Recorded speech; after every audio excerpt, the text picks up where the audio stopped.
What's up, guys? I know it's been a minute, but we're just going to jump straight into it. You already know Game 1 reaction with the Heat. Again, with another surprise win when you take account into home court advantage. But if you know the Miami Heat culture, maybe it's not that much of a surprise to you. Exactly.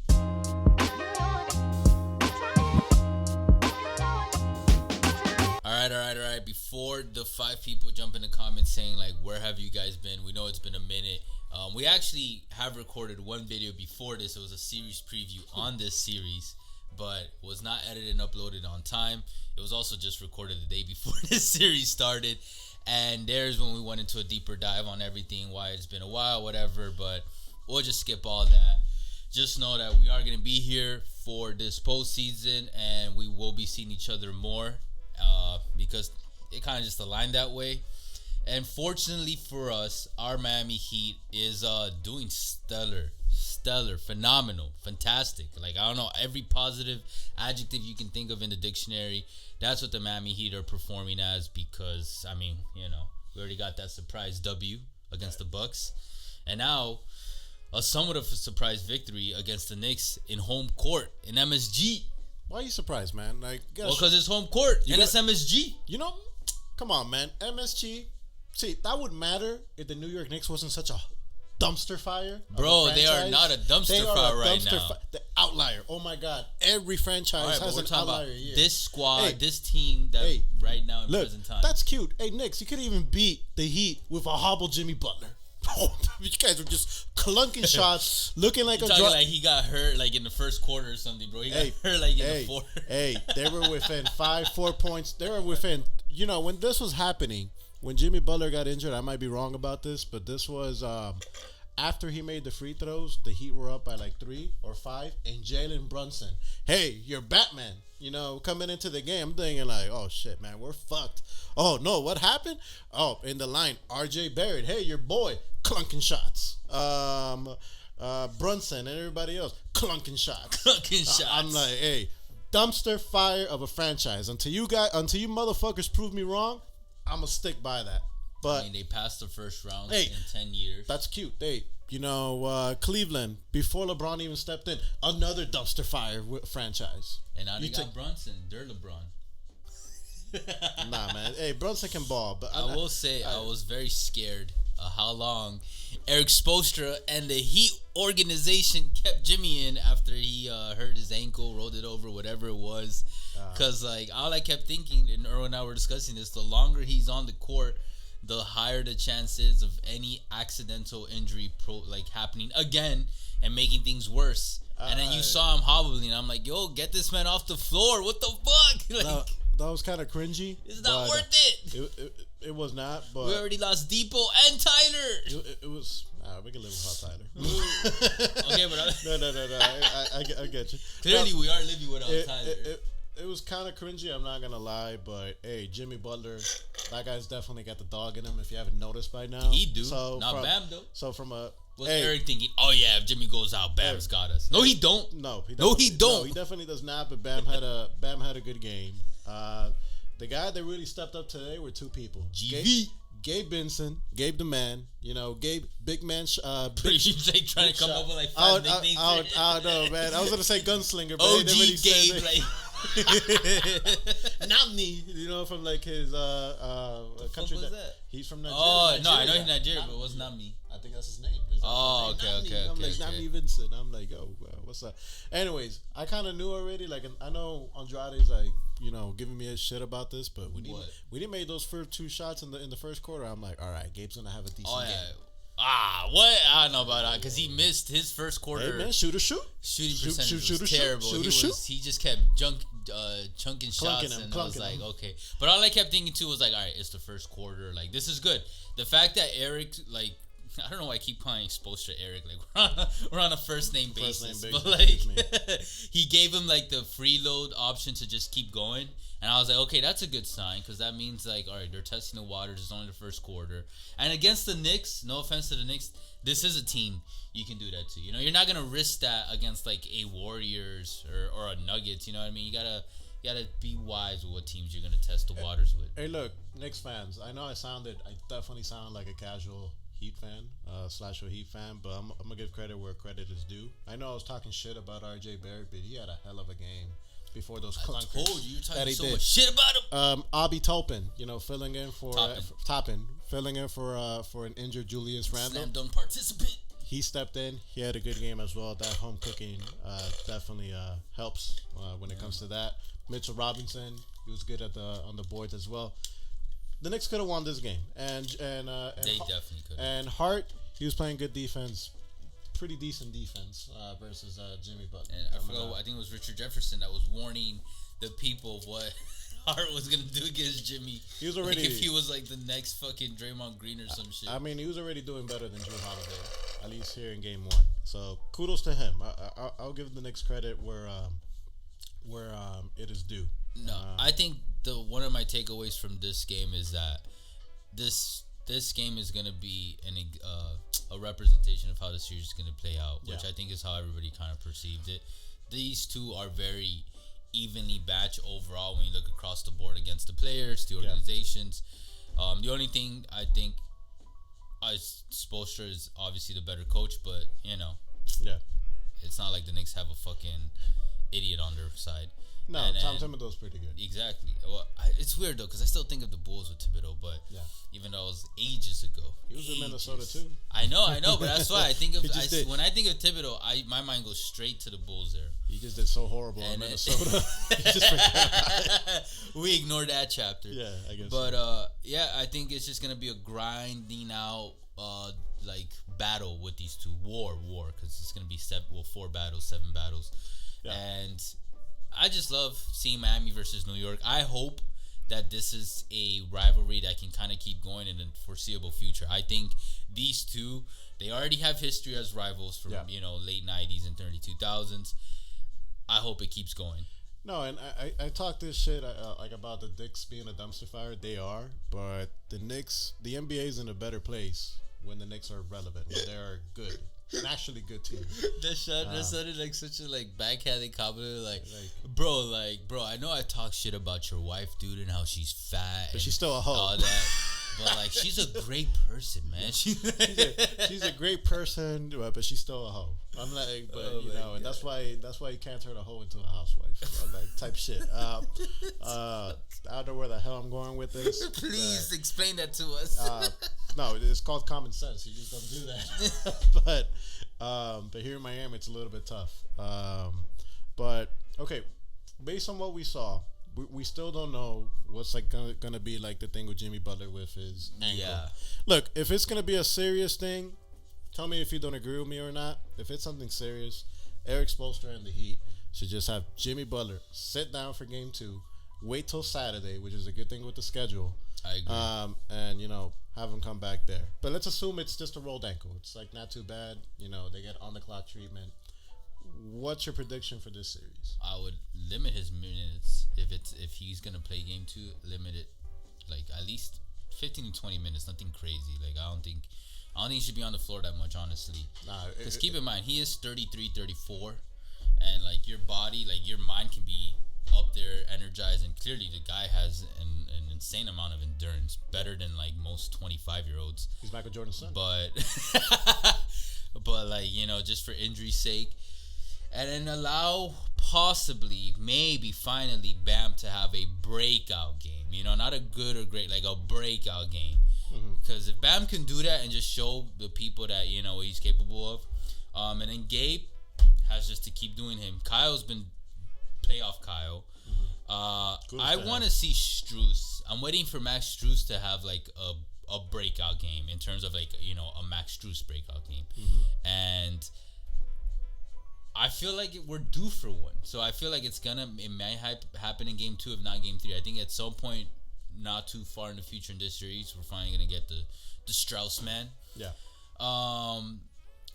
Overall, though, I think if they were to lose Game 2, it's fine.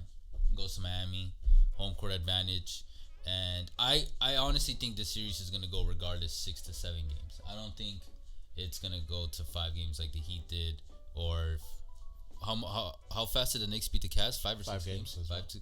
So I think this one's gonna be a little longer for both teams, just because they're just those grinding teams. If you look at both squads. No offense to Jimmy Butler, like they have stars. Jimmy's definitely the best player out of the both teams, but none of them have like an Embiid, a Giannis, a Jokic, like you know what I mean, like a top tier superstar, undeniable. So these two teams are gonna be grinding it out. Well, I mean, what? No, I mean, oh my God, you're not gonna compare Butler to those guys. I'm not, but like, look, in the regular season, cool, but like, I agree with that. This has been happening in the past 3 years. This is not. Yeah.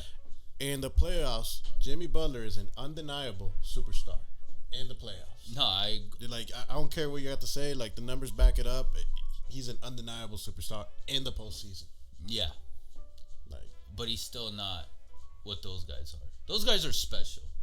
Jimmy's one of those special Jimmy's guys. a hard worker. One of those special guys. He sent his ass back to Cancun. So you could shove that special. You know. I know it. Hard work beats talent when talent doesn't work hard enough. Giannis works. And no, I know that wasn't the best guy to use that on. But I was trying to back up your point, bro. Oh no! If it was you sounding like a fat ass like James Harden, then I know he lost weight. But yeah, James is not the same Harden that you criticize. Strip club. And I used to criticize the shit out of James Harden. Strip club Harden. So either way, I think both these teams are whoever wins this series. It could be the Heat, it could be the Knicks. You are playing to almost lose. I want to say that's just my take. As an unbiased Heat fan, you're facing Philly or the Celtics. Philly or the Celtics. Celtics are a little bit scary. So the floppers. And when we were just talking about certified superstars and people hitting their stride, that's what Jason Tatum is right now. Okay. And Jason Tatum, unlike either of these teams, Knicks or Miami, has a fucking star, like a solidified star by his side in Jaylen Brown. Jimmy is better than Tatum. I'm sorry. He is. You make that three? I think they're both arguable. Like, you can actually debate either or to be better. So I think overall they're on the same level. But when you go to the second tier, I'm picking Jaylen Brown over Bam Adebayo any day. I'm sorry. Okay, I'll give you that. And then Knicks again. I mean, Jaylen doesn't even match to Jason, but and then you go below Brunson. Like, who do you have after that? As opposed to again Brown, and then with Philly you got Embiid and Harden. I mean, if RJ Barrett keeps, if how he's playing in the postseason is a sign for how he is in the future. Oh, in the future, future, because the trajectory. Because in that draft that Zion and Ja were in, RJ Barrett was arguably. You can make a case he was the best player in that draft. So right now? No. Oh, during the draft. Okay, yeah. You can make an argument. I was like, relax. Even Tyler's done more. Yeah, not true. Anyways, number one is still Ja, though. I'm gonna tell you that much. Like, if we were to point it right now. All right, but to go with your points of what you're saying, look. If Jimmy's going to only play 10 or 15 minutes in a playoff game, don't do it. It's better to sit him down because you're going to run that risk, like you said, of making that ankle worse. Like, you got to, scared of that. Like, you got to fool in, no half-assing shit. Like, if he's not going to play or if you don't think he's good enough to play or he's not going to be effective, wait till Saturday. Yeah. Because in the schedule, you're not going to have a gap like that for the rest of the season. And if he misses game 2, bro, that's almost a whole week of rest. Yeah, it's fine. The Heat, you guys already did what you guys were supposed to do. You stole one in New York. One of the hardest places to get a victory there. That arena was loud. Yeah. Like, I was listening on the phone now. I'm like, geez. I'm like, yeah, it was so beautiful. It was so quiet. I'm like, I'm like, good. You guys were scared about Trae Young a couple years back? Psst. Jimmy Butler says, hold my beer. I'm a lot scarier than Trae Young. That lollipop looking like motherfucker. And, okay, to go with the second thing, all right, with the series prediction, if Jimmy did not get injured, I would say, I know it's biasy. Oh, that they could have still won game 2? Heat in 5. No, not game 2. They will lose game 2, but they will win game 3 and game 4. And game 5, hey. You're down 3-1. It's not looking that good. We could steal another one. I would say if Jimmy was fully healthy, I could see them stealing game 2 and finishing this in 5, but like in a different than how you said it. But if you look at the stats, if you're watching the game, the Heat early on atrocious from the threes. Like, they look like the Heat that everybody was expecting. The Heat from the regular season. And I remember even at halftime, I forgot who it was, either Rose or Stephen A. brought it up of like, bringing about the Heat shooting and like, oh, it's beautiful not to see it. Oh, it's probably Stephen A. because he's a Knicks fan. Yeah.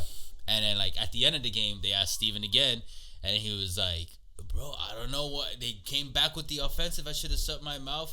And I'm not gonna lie, I don't know what's in the water in Miami, or what are they feeding these guys where suddenly they have found their range. But I do think if they had a fully healthy Butler, game 2 could have been an easy steal, because like Duncan was 0 for 5. Adebayo was 7 for 13. Vincent 6 for 16, 5 of 12 from the 3. Strus 2 of 5. Like, they weren't hitting their threes overall. So I think next game they'll be better off if this is the Heat that we've been seeing this postseason. Yeah. And then Butler, if he popped off for more than 25 points, that's what he scored tonight. Yeah. They could have just stolen game 2 and then really fucking sealed the deal in New York. Because New York doesn't scare me. Although I have been saying to Erwin, they definitely could beat us, but they don't scare me.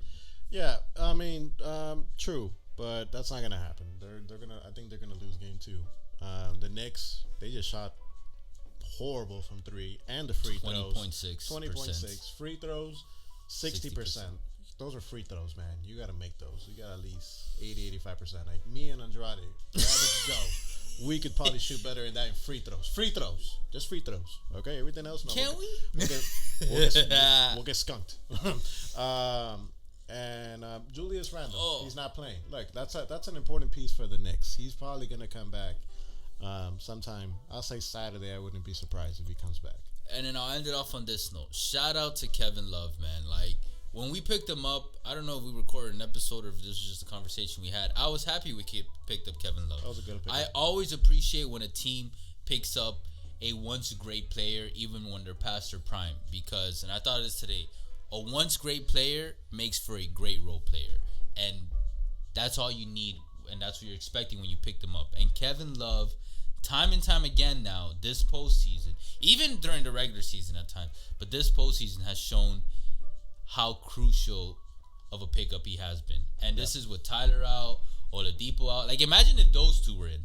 Which at the same time, I'm wondering, man, maybe if we did have those two, would the Heat be playing like this? You know what I mean? I think Depot would have been in the bench, but or possibly another guy to throw at. Yeah. Actually, this reminds me, even without those two, something I want to bring up before I close this. I'm gonna put the graphic right over here. Credit to Eric Spoelstra on the adjustment he made on the second half, putting up that wall. Here in the first half, in the paint, the Knicks were killing the Heat. Had 40 points on 20 on 24 shooting. That's 5 for 6 if you put that in fractions, man. That's pretty damn good. That's pretty damn good. Fractions. And then in the second half, man, they're literally a wall. 10 points out of 5 or 12 shooting. Mind you, this was like in the middle of the fourth quarter when they showed this stat, and I'm like, damn, let me put this. But credit to Eric Spoelstra. Yeah, I remember seeing one after the game was over about the Sacramento Kings and the Warriors. It was about Steph Curry and his record in Game 7. So I tried to screenshot it, and I wanted to tweet it off the BTD account. Follow us on Twitter, by the way. Yeah. balltalkdeep, all in one. Yeah. But I don't know how you were able to do it. I screenshot it, and it gave me one of those blocked all black screens. Oh, I got this on Twitter. Oh, okay. Yeah, it's fine. But guys, let us know what you guys think in the comments. Heat fans, are you guys thinking it's Heat in 5 or what?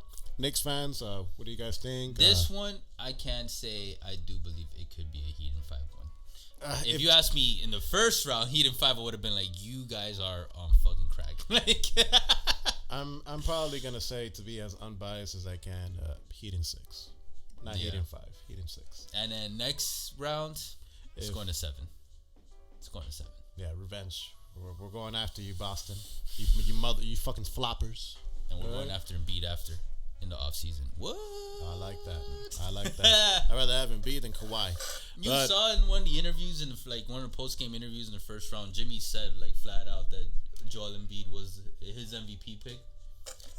You saw that? That's not. I mean, Joker's my MVP, but no, I know, but that's also what kind of, because I thought of Jokic too, and I was like, man, Butler putting that out there, because this was after I think his 56-point game, if I'm not mistaken. They're like, oh, you heard the MVP chance, whatever, and he's like, oh, that's cool, whatever. I'm paraphrasing, but like, I don't know, my MVP would be Joel, and I was like, damn, Jimmy's still. They're boys. He's always wired in, bro. Not just that, but like, I was thinking that the boys part, but also like, man, Jimmy's always on on the kill, on the hunt. You know what I mean? Like, yeah. Philly fucked up. Pick man. him up for Miami. Philly. Oh yeah, Philly fucked up. Man, You would have had. They already had both. Like man, what? You gave up Jimmy to appease Ben Simmons? Come on. The thing is, though, that's why y'all a dumpster fire franchise. Well, here's too. the thing. Even if I know people will bring that up, but I think Joel and Jimmy on the Sixers still wouldn't have done what they have done because I don't think the organization and the coaching staff would have been able to maximize the two as well.